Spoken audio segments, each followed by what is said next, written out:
السلام علیکم ورحمۃ اللہ وبرکاتہ۔ الحمد للہ وحدہ والصلاة والسلام علی من لا نبی بعدہ، اما بعد فاعوذ باللہ من الشیطان الرجیم، بسم اللہ الرحمن الرحیم۔ ونوحا اذ نادى من قبل فاستجبنا له فنجيناه واهله من الكرب العظيم الى آخر الآية۔ صدق الله العلي العظيم وصدق رسوله النبي الكريم ونحن على ذلك من الشاهدين والشاكرين۔ اللهم ألهمنا رشدنا وأعذنا من شرور أنفسنا، اللهم وفقنا لما تحب وترضى من القول والفعل والنية۔ رب اشرح لي صدري ويسر لي أمري واحلل عقدة من لساني يفقهوا قولي، آمين يا رب العالمين۔ محترم حضرات، معزز سامعین، محترم خواتین، میری ماں اور بہنوں، میرے بھائیوں، پیارے بچوں، آج کی گفتگو کا عنوان ہے سورہ انبیاء 17واں پارہ، چھٹا رکوع سورت کا بھی ہے اور چھٹا رکوع پارے کا بھی ہے۔ آیت نمبر 75 تک بات ہو چکی تھی۔ یہاں سے مختلف انبیاء کرام کا تذکرہ آ رہا ہے اجمالاً، اس لیے کہ تفصیل کے ساتھ مختلف مقامات پر انبیاء ان کی اقوام کا تذکرہ آ چکا ہے۔ یہاں بطور نتیجے کے پیش کیا گیا ہے کہ دیکھو فلاں نبی نے کیا پیغام پیش کیا اور قوم نے کیا جواب دیا، نتیجہ کیا نکلا۔ اس طرح سے ساری کائنات میں سب سے محترم اور معزز اور مکرم شخصیات انسانوں کے درمیان انبیاء کی ہوتی ہیں، ان انبیاء میں سے بھی ان کا تذکرہ کیا اللہ نے کہ ان میں بھی ممتاز مقام رکھتے ہیں، تاکہ معلوم ہو جائے کہ سارے انسانوں کو اسی اللہ کی طرف متوجہ ہونا چاہیے جدھر ان انبیاء کا توجہ اور رخ تھا۔ یہ ظاہر کرنے کے بعد یہ مضمون پیش کیا گیا ہے۔ ونوحا اذ نادى من قبل سے مراد ابراہیم علیہ السلام کے زمانے سے بہت پہلے جب نوح نے پکارا۔ نوح علیہ السلام کا تفصیلی تذکرہ سورہ نوح میں آ چکا ہے اور سورہ اعراف میں آ چکا ہے، یہاں آپ تفصیل سے سن چکے ہیں۔ مختلف حصے کو الگ الگ بیان کیا گیا ہے۔ حضرت نوح علیہ السلام کا امتیاز ہے کہ وہ آدم ثانی کہلاتے ہیں، ساری کائنات دوبارہ پھر ان کی نسل سے وجود میں آئی ہے۔ وہ اللہ کی طرف سے 950 برس تک اللہ کا پیغام پہنچاتے رہے۔ ان کے سامنے 3 نسلیں پیدا ہوئی، جوان ہوئی اور مر گئی، لیکن ایمان لانے والوں کی تعداد بہت کم تھی۔ اللہ نے کہا وما آمن معه الا قلیل، تھوڑے لوگ ان کے ساتھ ایمان لائے۔ اور جب وہ لوگ بھی تنگ کرتے رہے، آپ کے لیے نفرت کا اظہار کرتے رہے، اپنی انگلیاں اپنے کانوں میں ڈال لیتے، اپنے چہرے کو چھپا لیتے اور کہتے ہم آپ کو دیکھنا بھی نہیں چاہتے، آپ کی بات سننا بھی نہیں چاہتے، ادھر اللہ نے خبر دے دی انه لن يؤمن من قومك الا من قد آمن، اب ایمان نہیں لائیں گے جو لانا تھا چکے۔ حضرت نوح نے اللہ سے دعا کی کہ اب ان کے حق میں جب ایمان نہیں ہے تو پھر ان کی وجہ سے اس جان کو پاک کر دیجیے، کیونکہ ان سے ایمان لانے کی جو توقع تھی وہ آپ کی خبر پہ ختم ہو گئی۔ اس وقت انہوں نے دعا کی تھی، اس دعا کا ذکر یہاں شروع ہو رہا ہے، یہ سب اجمالی خاکہ کے مقام پہ آ چکا ہے۔ ونوحا اذ نادى، اور نوح علیہ السلام کو یاد کرو جب انہوں نے پکارا، من قبل اس سے پہلے یعنی موسیٰ کے زمانے سے پہلے، فاستجبنا له، تو ہم نے ان کی دعا سن لی۔ معلوم کیا ہوا، انبیاء کی دعا بھی اللہ سنتے ہیں، لہذا جب نبی بھی اللہ ہی کو پکارتے ہیں تو تم کسی اور کو پکارنے کے بجائے اللہ کو پکارو۔ فاستجبنا له، ہم نے ان کی دعا قبول کر لیا۔ فنجیناہ، ہم نے ان کو نجات دے دیا، واہلہ، اور ان کے اہل کو نجات دے دیا۔ اہل سے مراد بیوی بچے نہیں آتے، ہماری اصطلاح میں جب لوگ سمجھتے ہیں اہل و عیال تو بیوی بچے مراد لیتے ہیں۔ اہل کے معنی بیوی اور عیال کے معنی بچے، یہ لفظ کے لحاظ سے صحیح ہے، لیکن جب حضرت نوح کا بیٹا کشتی میں شریک نہیں ہوا اور کہا میں پہاڑ کی پناہ لے لوں گا، میں ایمان والوں میں شامل نہیں ہوں گا، سورہ ہود 12 تفصیلی بات وہاں آئی ہے۔ وہ اللہ کی طرف سے صاحب ایمان نہیں تھا، اس کے دل میں اپنے باپ پر ایمان نہیں تھا، لیکن جب ڈوبنے لگا تو حضرت نوح کی محبت جو بیٹے سے فطری ہوتی ہے وہ جاگ اٹھی اور انہوں نے کہا کہ اے میرے پروردگار، یہ میرا بیٹا ڈوب رہا ہے اور آپ کا وعدہ ہے کہ میں آپ کے اہل کو بچاؤں گا، یہ میرا اہل ہے۔ اللہ نے یہ نہیں کہا کہ تیرا بیٹا ہے تیرا اہل ہے، فرمایا انہ لیس من اہلک، وہ تیرا اہل ہے ہی نہیں۔ حضرت نوح کو دو ٹوک لبو لہجے میں جواب دینا اللہ کی طرف سے کہ وہ تیرا اہل نہیں ہے، باوجود کہ سلمی بیٹا۔ اور ایسا ہی بیوی کے ساتھ ہوا، بیوی بھی ان کے ساتھ ایمان نہیں لائی، اس کا ذکر سورۃ تحریم پارہ 28 میں آ چکا ہے۔ یہ دونوں مقامات سے معلوم ہوا ہے اہل کے لیے صاحب ایمان ہونا ضروری ہے، اگر صاحب ایمان نہیں ہے تو وہ تمہارے اہل میں شامل نہیں ہے، بیٹا ہونے دو، بیوی ہونے دو۔ اللہ نے کہا انہ لیس من اہلک انہ عمل غیر صالح، اس کا عمل غیر صالح۔ تو یہاں جو کہا گیا کہ ہم نے ان کو بچایا اور ان کے اہل کو، اس سے مراد ان کے فالوورز کو، ان کی اتباع کرنے والوں کو، ان کے ساتھ کشتی میں شریک ہونے والوں کو بچایا اللہ نے، اور کشتی کے باہر جو تھے سب ڈوب گئے، کیونکہ آج اعلان تھا لا عاصم اليوم من امر اللہ، آج اللہ سے بچانے والا کوئی نہیں الا من رحم، مگر جس پر اللہ رحم کر دے۔ اور وہی لوگ احرام کیے ہوئے جن پر اللہ نے رحم کر دیا وہ صاحب کشتی میں سوار ہو چکے ہیں، اطلاع کو مان چکے ہیں، حضرت نوح کی خبر تسلیم کر کے ان کے ساتھ امرکاب ہو چکے ہیں۔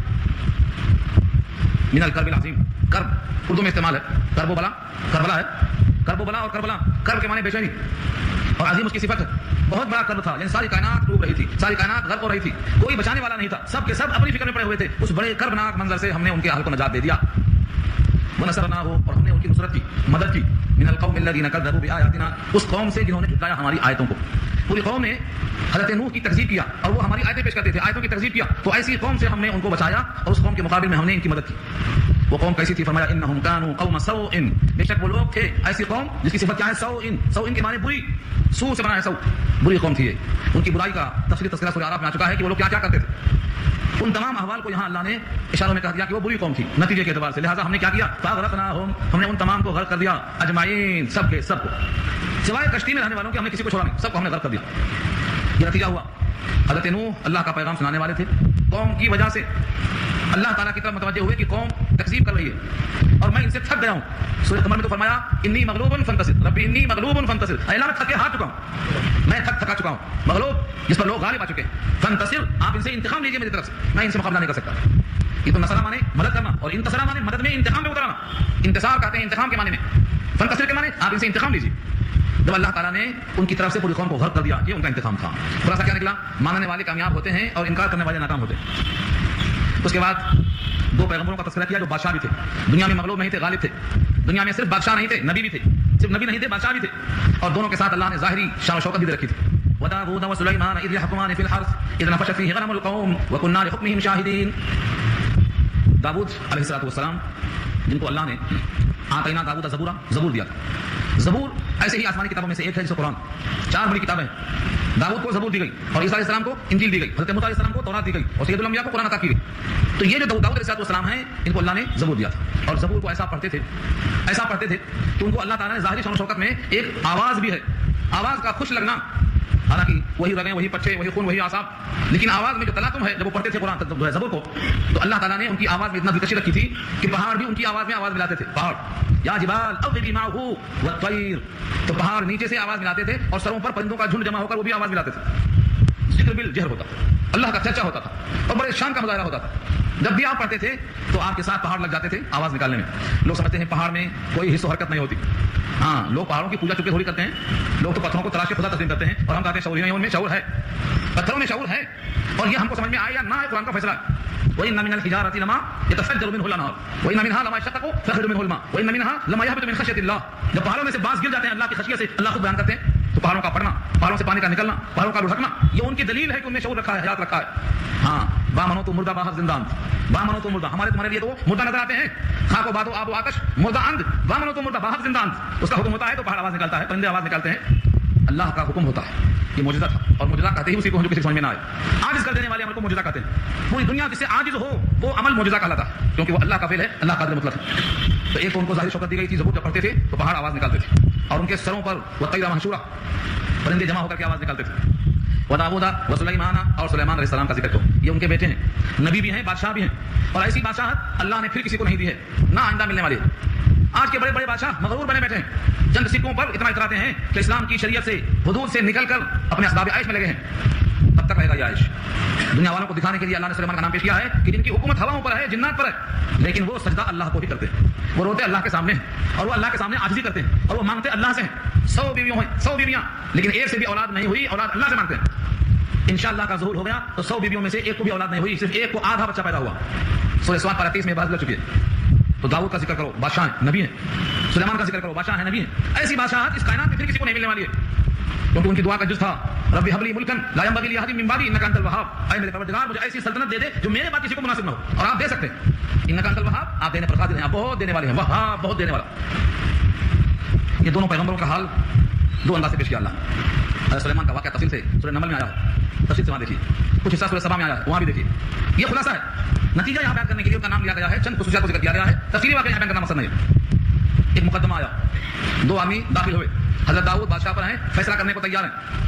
حضرت سلیمان ابھی باہر بیٹھے ہوئے ہیں، ان کا ابھی وقت نہیں آیا، ان کا دور بھی شروع نہیں ہوا.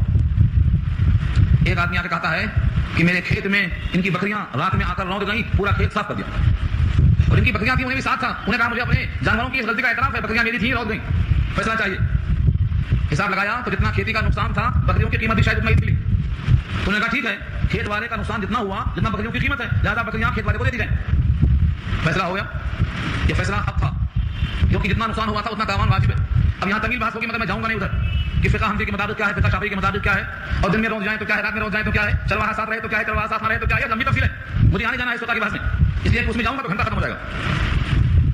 اتنی بات ہے کہ وہ پیغمبر تھے اور ان کے پاس علم تھا، احکامات تھے، وہ فیصلہ غلط کر ہی نہیں سکتے. ان کا یہ فیصلہ تھا. جب باہر نکلے حضرت سلیمان دروازے پر تھے، کہا ابا نے کیا فیصلہ کیا، کہا یہ فیصلہ کیا. کہا اگر میں ہوتا تو اس سے بہتر فیصلہ کر دیتا. یہ جملہ سن کر دونوں واپس آ گئے اور پیچھے پیچھے حضرت سلیمان بھی آئے اور کہا اگر میں فیصلہ کرتا ابا جان تو اس سے اچھا فیصلہ کر دیتا. اس سے اچھا فیصلہ ایک فیصلہ کرنے والے کو احساس جانے کے لیے کافی ہے. کہا بولو تمہارا فیصلہ کیا ہوتا. انہوں نے کہا میرا فیصلہ تو یہ ہوتا کہ یہاں پر بکری والوں کا سراسر صفایا ہو گیا، جل سے اکھڑ گئے. بکریاں دے دی جائیں کھیت والوں کو، لیکن اس دن تک کے لیے کہ جب تک وہ کھیتیوں میں کام کرتے کرتے کھیتی کو اس مقام تک لے آئیں جس مقام پر کھیتیاں تھیں، تب تک کھیتی والے بکری کا دودھ پیتے جائیں. جب کھیتی اس موقع پہ آ جائے تو بکریاں واپس کر دیں بکریوں والوں کو.